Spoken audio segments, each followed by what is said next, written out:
Another repair na naman tayo ng e-trike.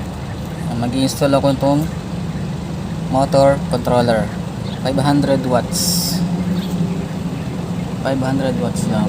Guys, ang naging problema ng e-trike ay kapag pinapaikot mo yung gulong sa likod ay bigla siyang pumipigil. Kasi nirereklamo din ng may-ari ng e-trike na yung battery indicator niya ay biglang bumababa. Kasi guys, kapag pinapaikot mo yung motor tapos bigla siyang pumipigil, nagkakaroon ng short circuit sa loob. Yan, kapag nagkakaroon ng short circuit, mataas yung current nun. Kaya tapos yung battery, mataas din ang voltage drop. Kaya yung battery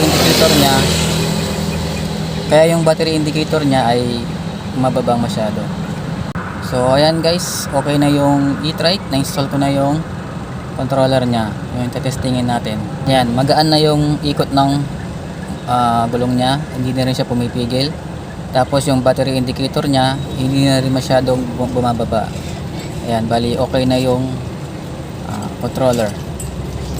Okay? Ayan, kung meron kayong problema sa mga e-trike ninyo, ayan, kapag may kailangan kayo, ayan, i-repair natin yan. Kung meron kayong gustong itanong, ayan, tutulungan ko kayo. Okay? Thank you for watching.